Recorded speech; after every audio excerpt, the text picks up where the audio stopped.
하였습니다. 시작. 아멘. 이미 기도대로 응답받았습니다. 시작. 이미 기도대로 응답받았습니다. 아멘. 믿음대로 될 수 있기를 주님의 이름으로 축원을 드립니다.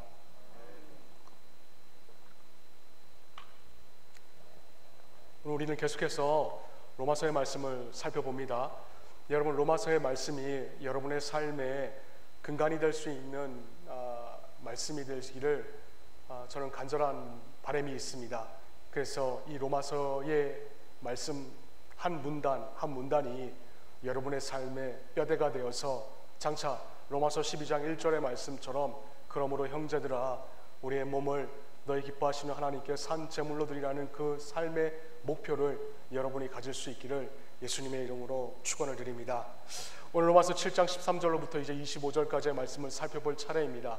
오늘 설교의 제목은 인간적인, 너무나 인간적인이라는 제목으로 이제 제가 받은 은혜를 여러분과 함께 나누도록 하겠습니다.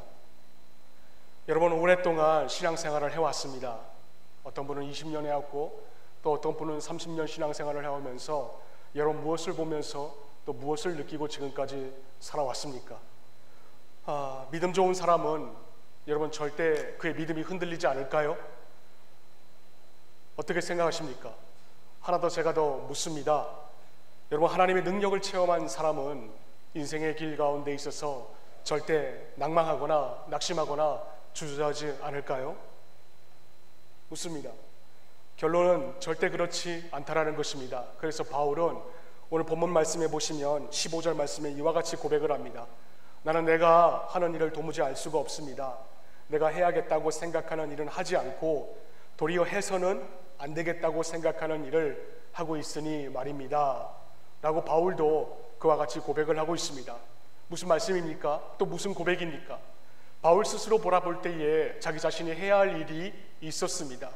그 해야 할 일은 예수 그리스도께서 자신 안에 부어주신 선한 양심 가운데 생겨난 선한 일이었습니다. 근데 그가 자기가 해야 될 것은 하지 않고 도리어 해서는 안 되는 쪽으로 기우는 성향이 자기 안에 발견되었다라는 것이에요. 여러분, 바울이 어떤 자입니까? 바울은 하나님의 부르심을 받은 자입니다. 헬라어로 보시면은 하나님의 부르심을 받은 자, 이것을 가리켜서 우리는 위대한 사도라고 부릅니다. 자, 그럼에도 불구하고 이 사도 바울은 지금 우리에게 이율배반적인 모습을 우리에게 보여주고 있습니다. 심지어는 18절 말씀에도 계속적인 자기의 갈등을 토로하고 있습니다. 나는 내 속에, 곧 내 육신 속에 선한 것이 깃들여 있지 않다는 것을 압니다. 나는 선을 행하려는 의지는 있으나 그것을 실행하지는 않으니 말입니다. 라고 계속적으로 바울은 사도임에도 불구하고 이율배반적인 모습을 우리에게 계속적으로 보여주고 있습니다. 한마디로 뭐냐면은 자신은 선을 원한다는 거예요. 하지만 선을 원하는 마음은 있지만, 행하고 싶은 마음은 있지만, 정작 그의 마음과 정작 그의 행동은 악을 행하는 쪽으로 진행되고 있다라는 것입니다. 여러분, 바울이 누구입니까? 바울은 제가 방금 전에 서두에 말씀드렸던 아포스톨로스입니다. 아포스톨로스는 여러분 사도라는 것을 여러분 아시고 계실 거예요. 사도라는 이 단어는 헬라어로 그 뜻이 뭐냐면은 하나님께 보내심을 받은 자입니다. 하나님께 보내심을 받은 자. 그럼 바울이 사도이기에 그는 하나님께서 창조하신 그 세상을 향하여서 하나님의 뜻으로 향하여서 보내심을 받은 자가 분명한 자였습니다. 자, 그런데 그랬던 그가 자신을 바라볼 때에 자신의 모습은 죄에 쩌들어 있는 모습이라는 것이에요. 선한 것을 향하고 있고 선한 마음을 가지고 있었지만은 사도의 직분을 감당하기에도 불구하고 자기 자신은 죄에 사로잡혀가는 충격적인 모습을 이 자가 발견하게 되었다는 것입니다. 그래서 그 자가 여러분 앞에 스스럼 없이 자기의 자신을 오픈마인드 하면서 여러분에게 고백합니다. 20절과 21절 말씀에 이와 같이 말합니다. 내가 해서는 안 되는 것을 하면은 그것을 하는 것은 내가 아니라 내 속에 자리를 잡고 있는 죄입니다. 여기에서 나는 법칙 하나를 발견하였습니다. 곧 나는 선을 행하려고 하는데 그러한 나에게 악이 붙어 있다는 것입니다. 라고 하였습니다. 마침내 바울은 자기의 마음 가운데 이것을 인정할 수밖에 없었던 것이에요. 여러분, 그는요 바울은 사울이어서 바울이 바로 될 때 바로 그 다메섹 도상 위에서 예수 그리스도를 마음속에 영접하였습니다. 영접하였지만 그의 내면에는 어떻습니까? 예수님을 영접하였음에도 불구하고 그의 내면에는 여전히 악이 있습니다. 여전히 죄가 있고요. 그리고 그 죄와 악과 선한 양심이 공존한다는 그런 고통스러운 사실을 바울이 드디어 깨닫게 된 것입니다. 여러분, 이것이 인간 바울의 솔직한 고백입니다. 자, 그렇다면은 우리가 이 인간 바울이 던져주고자 하는 이 메시지에 우리가 좀 질문을 몇 가지 던져봐야 될 것입니다. 뭐냐면은 바울이 도대체 우리에게 이 오픈 마인드를 하면서 자신의 마음 가운데 선한 양심과 악한 마음이 품고 있다는 이 고백이 도대체 우리들에게 주고자 하는 의미가 뭐냐라는 것이에요. 2021년도 10월 22일 우리는 오전 11시 20분에 지금 이 자리에 나와서 이 귀중한 시간에 예배를 드리고 있는데 도대체 바울이 우리에게 던져주고자 하는 메시지가 뭐냐라는 것입니다. 두 가지입니다. 첫 번째는 뭐냐면은 바울 정도 되면은 여러분 갈등이나 또 어떤 고민이나 문제 하나 없이 날마다 확신에 차서 입만 열면은 할렐루야 아멘 찬송이 나오고 또 어떤 어려운 시험과 환난이 오더라도 그는 흔들리지 않을 것 같은데 사실은 그렇지 않다라는 것입니다. 바울 속에는 하나님의 뜻대로 순종하지 못하는 자신에 대한 그 고민과 그리고 갈등이 그 안에 존재하였습니다. 우리가 여기서 아무리 위대한 사도라도 그에게 어려움이 있었구나, 아무리 믿음이 출중하고 예수 그리스도를 마음에 영접한 자라 할지라도 그에게도 갈등이 찾아왔구나 라는 것을 우리가 알 수가 있습니다. 두 번째는 뭐냐면 이겁니다. 두 번째는 성도는 무사태평하게 평탄하게만 살아가는 존재가 아니라는 것입니다. 하지만 그 가운데 성도는 얼굴 가운데 기쁨을 누려야 한다라는 것이에요. 여러분이 첫 번째와 이 두 번째가 오늘 본문에 바울이 자신의 마음을 오픈하여서 오늘날 우리에게 전달하고자 하는 메시지라는 것입니다. 자, 첫 번째, 바울의 메시지가 우리에게 전달하고자 하는 것, 첫 번째는 생명이 있는 자는 싸움이 있다라는 것입니다. 생명이 있는 자는 싸움이 있어요. 싸워야 됩니다. 여러분, 바울의 내면에 영적인 싸움이 있었습니다. 오늘 본문을 통해서 우리가 보았듯이 이것을 보아서 알 수 있는 것은 바울, 그 위대한 하나님의 부르심을 받은 종, 그 자에게도 이 영적 갈등이 있었다면 우리의 삶에도 두 가지의 마음을 통하여서 갈등이 있을 수밖에는 없다라는 것입니다.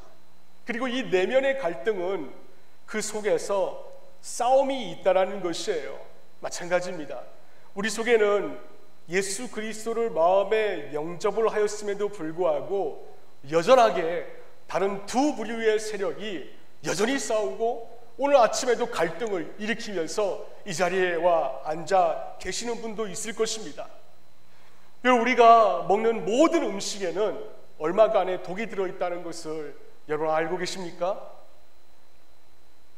가을날에 다가오는 추어탕도 마찬가지입니다. 우리 교회에 추어탕 파시는 분 안 계시죠? 추어탕 가운데에도 얼마든지 독이 있습니다.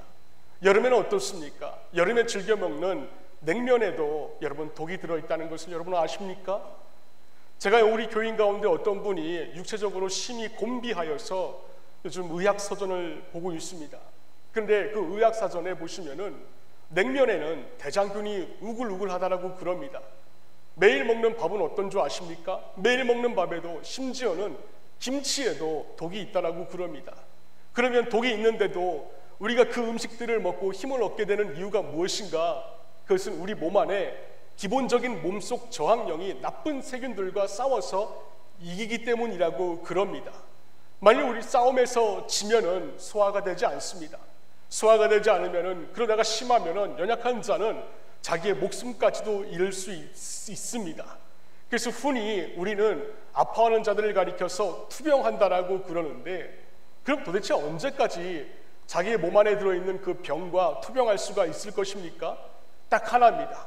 그것은 내 속에 내 생명이 붙어 있기까지 싸웁니다. 그리고 결과는 둘 중에 하나입니다. 싸워서 이기느냐 아니면 싸워서 지느냐. 싸워서 이기면은 우리는 병이 낫습니다. 그러나 싸워서 지면은 우리는 죽습니다. 영적으로도 여러분 마찬가지입니다. 우리의 내면에 싸움이 계속적으로 불일 듯이 일어납니다. 그러나 그 싸움에서 지면은 우리는 영적으로 패배자가 되는 것입니다. 그러나 중요한 것은 바로 이것입니다. 우리 안에 영적으로 내면에 싸움이 있다는 것은 아직까지 우리의 생명이 있다는 것이에요. 그래도 다행스러운 건 무엇입니까? 이렇게 영적 싸움이 있는 자는, 이런 분은 그래도 일말의 희망이 있다는 것입니다. 그러나 예수 믿지 않는 사람들은 여러분 어떻습니까? 그들에게는 오직 한 가지 법, 즉 죄와 사망의 법, 육신의 법에 지배받는 존재이기 때문에 그들은 전혀 갈등이 없습니다. 오늘 이걸 할까? 또 오늘 저것을 할까? 내일 이것을 할까? 내일 저것을 할까? 여기를 갈까? 저기를 갈까? 여기에 대한 전혀 갈등이 없습니다. 이 자들은 겉사람과 속사람이 똑같기 때문에 전혀 죄의 법에 대해서는 아픔을 느끼지 못하는 것입니다. 여러분, 지금까지 신앙생활 하면서 불신자가 기도하지 않았다니 고민이 많아졌습니다 라는 그런 말을 여러분 혹시 지난 신앙생활 가운데 들어본 적이 있습니까? 예수 믿지 않는 사람들은 기도하지 않아도 아무 갈등이 없습니다. 예수 믿지 않는 사람들은 수요기도에 참석 안 해도 아무 갈등이 없습니다. 주일 예배 참석 안 해도 아무 갈등이 없습니다. 왠지 아십니까? 그 안에 하나님의 영이 없기 때문에 그렇습니다. 또 불신자가 하나님의 말씀대로 순종하지 못했다고 여러분 앞에 나와서 스스럼 없이 내 마음이 멈추기나 곤비했어, 내가 어떻게 하면 좋지? 여러분, 그런 갈등을 여러분 혹시 들어본 적이 있습니까? 저는 아직까지 불신자가 하나님의 말씀에 순종하지 못했다라고 해서 내 마음이 무척 힘들다라고 고백한 분은 여태까지 한 번도 만난 적이 없습니다. 그러나 일단 예수 그리스도를 자신의 구주로 고백하고 예수 그리스도를 그 마음에 영접하신 분들은 그 믿음이 작든지 크든지 간에 항상 그 안에 두 개의 법이 존재하게 되는 것입니다. 하나는 오늘 본문의 말씀처럼 죄의 법이고, 또 다른 하나는 예수 그리스도를 믿음으로써 심겨진 생명의 법입니다. 마찬가지입니다. 믿음으로 살아가고 있는 우리 속에서도 이 두 법, 선한 양심의 법과 악한 법이 계속 갈등을 일으킬 수밖에 없는 것입니다. 한마디로 우리 내면에 매일 매시간, 우리 매 순간순간마다 큰 영적 전쟁이 우리 안에 벌어지고 있다는 것입니다. 따라서 신앙생활 하면서 갈등이 있습니다. 집사님, 목사님, 목녀님, 내 안에 영적인 싸움이 있습니다. 내가 어떻게 하면 좋겠습니까? 그런 분은 자기 안에 생명이 아직 붙어 있다는 증거입니다. 주일에 예배 안 드리고 다른 곳에 가시는 분들이 있습니다. 수요기도에 참석 안 하고 그냥 소파에 누워 앉아서 있는 분들도 계십니다. 동창회 모임 갑니다. 제가 또 누구 얘기하는 것 아니니까는 그냥 통상적으로 하는 말이니 그냥 들어주시기를 바랍니다. 여러분, 우리가 주일날 이렇게 소중한 시간을 하나님 앞에 드립니다. 이 자리에 왜 나오셨습니까? 말씀을 듣고 말씀을 통하여서 우리의 삶의 좌표가 예수의 제자가 되기 위하여서 우리는 이 소중한 시간을 주님 앞에 드리기 위하여서 이 자리에 나와 있습니다. 그런데 오늘날 우리 여러분들과 같이 주일 예배 안 드리고 수요일에 기도에 참석 안 하고 새벽에 기도하지 아니하고 주중에 사도행전 2장의 말씀처럼 사도들의 가르침을 따라서 목장 모임에 참석하지 않으면 정상적인 사람은 뭔가 불안해야 됩니다. 그리고 뭔가 긴장이 되어야 되는 것입니다. 왜? 그 속에 아직까지 생명의 법이 살아있기 때문에 그렇습니다. 따라서 두려운 마음으로 동창에 참석하고 찜찜한 마음으로 주일이나 목장 모이는 날에 놀러 가시는 분들의 마음속에는 아직까지 예수 그리스도가 살아있고 주님이 주시는 그 믿음이 있다라고 봐야 되는 것입니다. 또 무언가 해소되지 않는 마음으로 수요 기도회나 새벽 기도회에 참석하지 않는 것이 지극히 정상인 것입니다. 왜 그렇습니까? 그것은 그 속에 아직까지 생명이 심겨져 있기 때문에 뭔가 기도하지 않으면은 내가 불안하고, 뭔가 예배드리지 않으면은 내가 뭔가 편치 않고, 뭔가 사도들의 가르침을 가지고 이웃들과 함께 나누지 않으면은 뭔가 찜찜한 것입니다. 그래서 그분들이 다시 하나님 앞에 나와서 돌아오며 회개하면 하나님께서는 그 죽었던 생명을 다시 살리시고 그 생명을 통하여서 하나님의 위대한 역사를 이루어 가시는 것입니다. 두 번째는 바로 이것입니다. 바울의 메시지를 통하여서 우리가 발견해야 될 것은 우리 속에 생명이 심겨질 때 그때부터 우리에게 새로운 갈등이 시작되는 것입니다. 우리 교회에 오신 지가 얼마 안 된 분들이 계십니다. 처음 등록하셔서 예수를 처음 알게 되었고, 그리고 그렇게 얼마 안 된 분들은 늘 영적인 긴장을 풀어서는 안 됩니다. 왜 그런지 이제 제가 그 이유를 말씀드리겠습니다. 마귀는 예수님을 믿지 않은 얼마 안 된 자들을 호시탐탐 노리고 있습니다. 여러분, 그 이전에 예수를 알기 전에는 하고 싶은 대로 살았고, 예수를 알기 전에는 먹고 싶은 건 마음대로 먹었고 지금까지 살아왔을 것입니다. 그때는 죄의 종이었습니다. 율법 아래에 있었고 마귀의 종이었습니다. 그러나 이제는 우리가 예수 그리스도를 믿음으로 말미암아 예수님이 나의 신랑이 되어주시고 예수님이 나의 아버지가 되어주시고 이제는 하나님의 자녀가 되었기 때문에 가장 원통한 것은 자기의 자녀를 빼앗긴 마귀인 것입니다. 그래서 마귀는 호시탐탐 예수를 믿은 지 얼마 안 된 그 자들을 호시탐탐 노리고 계략질하려고 노략질하려고 노리고 있는 것이 바로 예수 믿은 지 얼마 안 된 자들이기 때문에 그렇습니다. 여러분, 이전에는 예수 믿기 전에는 그냥 갈등 없이 편하게 살던 사람이 이제는 예수 믿고 나서 내가 이래도 되나 저래도 되나 갈등하기 때문에 그렇습니다. 이제부터는 죄악의 세력과 생명의 세력 사이에 투쟁이 벌어집니다. 그런 분들이 순종하면 순종할수록 그분들은 더 큰 갈등에 사로잡히게 됩니다. 내가 예수를 믿어서 이 길이 바로 내가 원했던 길인지, 내가 이 길을 바로 걸어가고 있는지 계속적으로 큰 갈등에 사로잡히게 될 일이 파다하게 펼쳐질 것입니다. 제가 그런 분에게 한 가지 분명하게 말씀드릴 수 있는 것이 있습니다. 뭐냐면은 여러분 안에서 생명의 법이 예수 그리스도의 생명이 득세하기까지 여러분이 겪고 있는 그 싸움은 지속될 것입니다. 왜? 디모데후서 3장 12절 말씀에 바울은 이렇게 얘기하고 있습니다. 그리스도 예수 안에서 경건하게 살려고 하는 사람은 모두 박해를 받을 것입니다. 다시 한번 말씀드리겠습니다. 바울이 디모데후서 3장 12절 말씀에 그가 이렇게 예수 믿은 지 얼마 안 된 자들을 향하여서 말합니다. 그리스도 예수 안에서 경건하게 살려고 하는 사람은 모두 박해를 받을 것입니다. 단언 짓고 있습니다. 경건하게 살고자 결심하는 사람, 그 순간에 여러분은 사망의 세력과 전면전이 붙게 될 것입니다.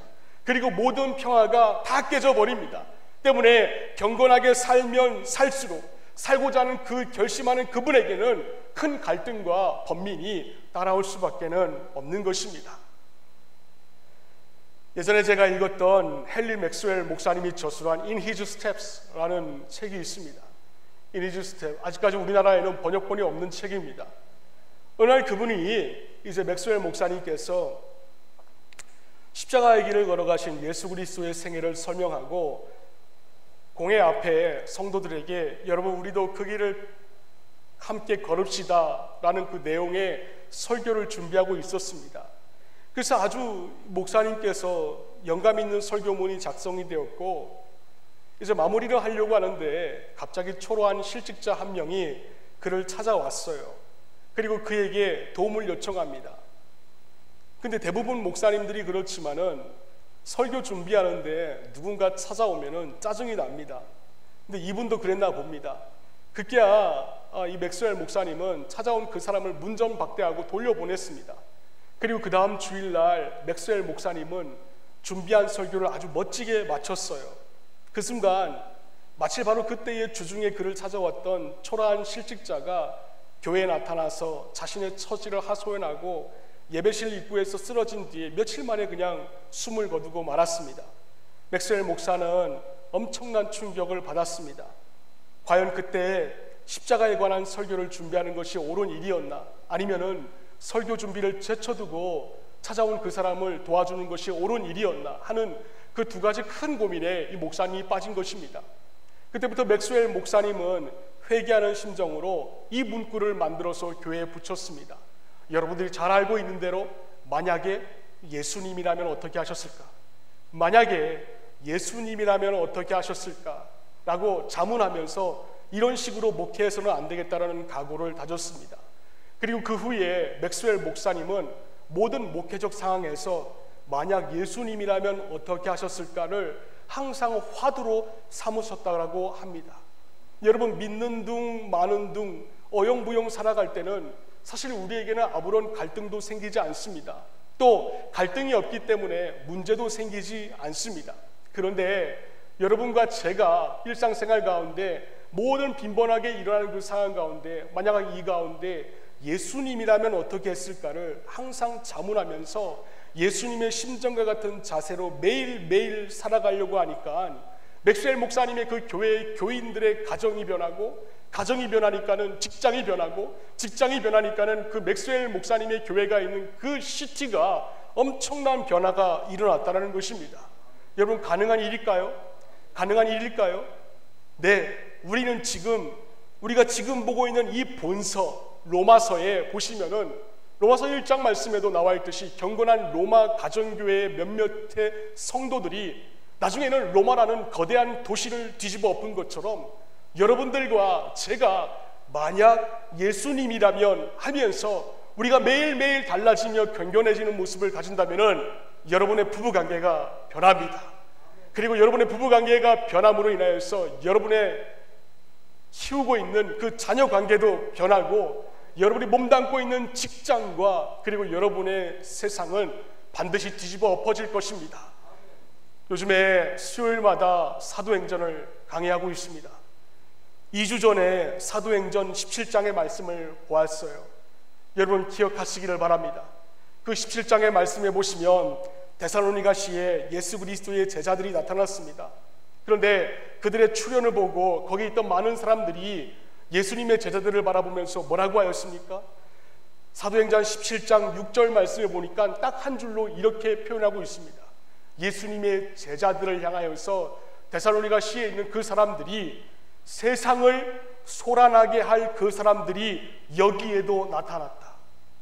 세상을 소란하게 할 그 사람들이 여기에도 나타났다. 여러분, 그런데 그 자들이 몇 명인 줄 아십니까? 동절인 6절 말씀 하반절 말씀에 보니까 야손과 신도 몇 사람이라고 하였습니다.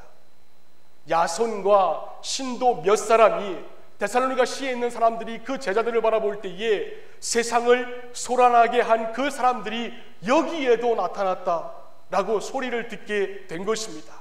여러분, 야손과 신도 몇 사람, 그러니까 많아봐야 3명에서 4명밖에 안 되는 것입니다. 그런데 여러분 한번 상상 한번 해보십시오. 그 3명과 4명밖에 안 되는 몇몇의 신도 몇 사람이 복음으로 데살로니가 시를 완전히 뒤집어서 엎어버리게 했다라는 것입니다. 이 말씀을 사도행전 17장의 이 말씀을 헬라어로 보시면은 이와 같이 나오고 있습니다. 세상을 뒤집어 엎는 자들이 나타났다. 세상을 뒤집어 엎는 자들이 나타났다는 것입니다.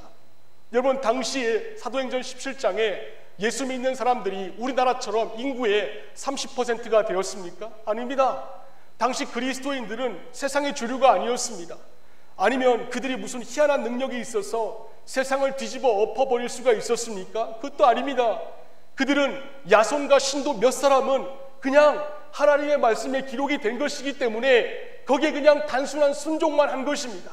기뻐하라, 그냥 기뻐한 것입니다. 감사하라, 그냥 감사한 것입니다. 기도해라, 그냥 기도한 것입니다. 그랬더니 세상을 뒤집어 엎어버렸던 놀라운 역사가 일어났던 것입니다.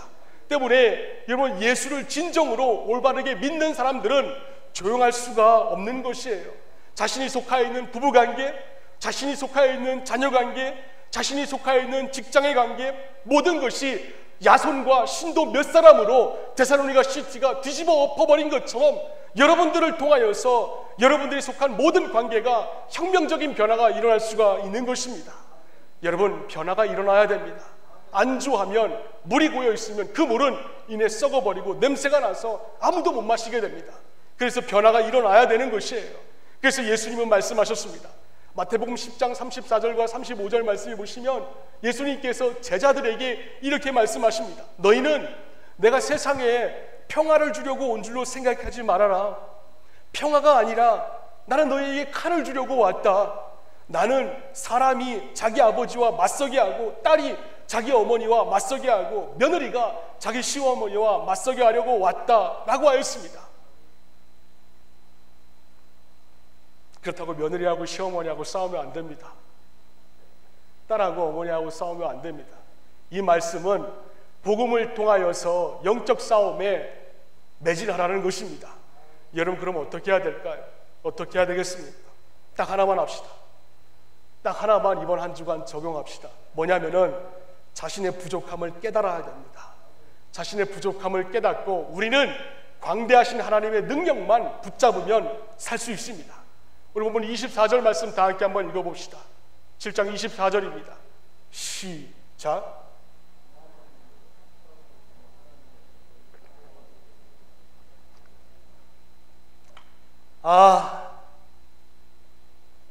장탄시입니다. 탄식을 하고 있다라는 거예요. 장탄, 길게 탄식을 하고 있습니다. 그래서 원어에 보시면 호이라고 붙어 있는데, 나는 비참한 사람입니다. 누가 이 죽음의 몸에서 나를 건져주겠습니까? 라고 하는 것이에요. 풀어서 말씀드리면 이렇습니다. 하나님, 내 속에는 하나님의 뜻대로 순종하려고 하는 마음도 있습니다. 또 하나님의 영광을 위하여서 살려는 마음도 있습니다. 그러나 내 속에 하나님 또 하나의 법이 나를 지배하고 있습니다. 그러나 나는 그 지배를 이기지 못하기 때문에 나는 항상 패배하고 맙니다. 그래서 내가 봐도 나는 한심하고 내가 봐도 나는 불쌍한 사람입니다. 왜냐하면 이 사망의 몸, 이 순종치 못하는 몸에서 아무도 나를 건져줄 자가 없기 때문에 그렇습니다 라고 고백을 하고 있는 것입니다. 그러나 이 분명한 것은 여러분, 바울만 이런 고백을 하고 있는 것은 아닙니다. 오늘을 살고 있는 우리들도 하나님의 뜻대로 순종하려는 마음이 있지만, 하나님의 영광을 위하여서 내가 살고 싶은 마음이 있지만, 하나님, 내 마음속에 또 하나의 법이 지배함으로 내가 그렇게 살지 못하고 있습니다 라는 그런 분들이 있을 것입니다. 여러분, 어제 또는 지난 주간에 여러분 어떻게 사셨습니까? 죄에 넘어지고 죄의 노예가 되어서 습관적으로 또 죄를 짓고, 하나님이 나를 보고 계신다는 사실을 알면서도 여전히 우리는 죄 짓고 살다가 주일에 이렇게 10시 40분에 나와서 예배드리러 와서 하나님께서 과연 내 예배를 받아주실까? 내가 너무 하나님 앞에 이중적이다, 여러분 이런 생각을 갖고 있지는 않습니까? 실제로 얼마나 많은 그리스도인들이 죄에 무너지는지 모릅니다. 그 마음 때문에 무너져서 그것 때문에 또다시 절망하고 또 구원의 확신조차 잃어버려서 얼굴에는 기쁨이 사라지고 슬픔과 절망과 낙심과 소망이 없이 패배자처럼 무력하게 살아가고 있는 그리스도인들이 얼마나 많은지 모릅니다. 그래서 24절의 말씀을 우리는 정신을 차리고 다시 한 번 더 이 바울의 장탄시를 들어야 합니다. 여러분이 듣기에는 이 바울의 장탄시, 나는 비참한 사람입니다, 이 고백이 여러분 듣기에는 어느 죄인의 고백처럼 들리십니까? 아닙니다. 이 고백은 하나님 앞에 서 있는 사람만이 할 수 있는 고백입니다. 그리고 이 고백은 하나님의 영광을 바라본 사람만이 할 수 있는 고백입니다. 왜? 이 고백은 자신의 죄인임을 깨닫게 된 하나님의 은혜 앞에 놓여 있는 사람이 많이 할 수 있는 장탄시이기 때문에 그렇습니다. 바로 이런 긴 탄식이 있기에 이 고백은 불신자가 할 수 있는 것이 아니라 진짜 예수 그리스도를 믿는, 의지하는 자만이 할 수 있는 고백이라는 것이에요. 예수님을 영접하지 않은 자에게는 이런 고백이 없습니다. 주님, 내가 죄인입니다. 예수님을 영접하지 않는 자에게는 죄로 인하여서 마음에 애통함이 없습니다. 딱 한 분, 오직 예수님을 진정으로 영접한 자에게만 자신 안에 있는 이 죄가 고통이고 절망이고 울부짖음인 것입니다. 때문에 불신자는 자기의 연약하고 더럽고 추한 모습을 발견조차 하지 못합니다. 왜 내 얼굴에 기쁨이 사라졌는지, 왜 나는 소망을 가질 수 없는 존재가 되었는지 그 내적 요인을 찾지 못합니다.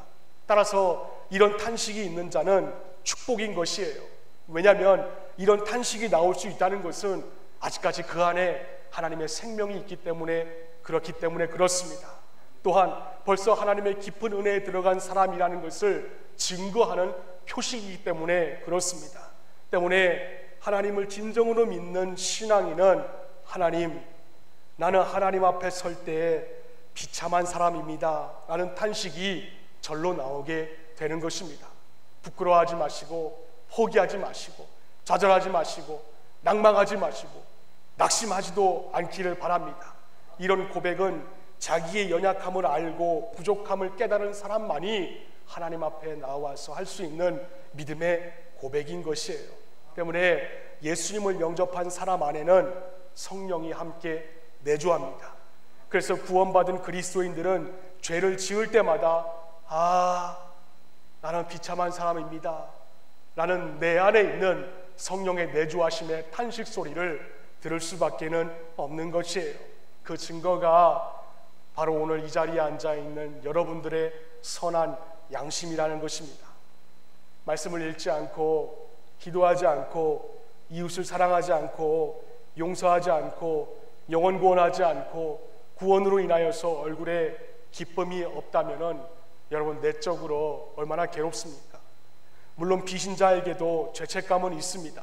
그러나 이 죄책감으로 신자와 같은 영적 절망감은 겪지 못합니다. 왜냐하면 이런 탄식은 성령님만이 할 수 있기 때문에 그렇습니다. 그리고 예수 그리스도만을 영접한 자에게만이 느끼는 내적 갈등이기 때문에 그렇습니다. 여러분, 바울의 서신서 중에 시기적으로 초기 저작이 고린도전서입니다. 그리고 중기 저작은 에베소서이고 가장 마지막에 해당되는 성경이 디모데서입니다. 근데 바울은 그 각각의 성경에서 자신을 달리 묘사하고 있어요. 어떻게 해요?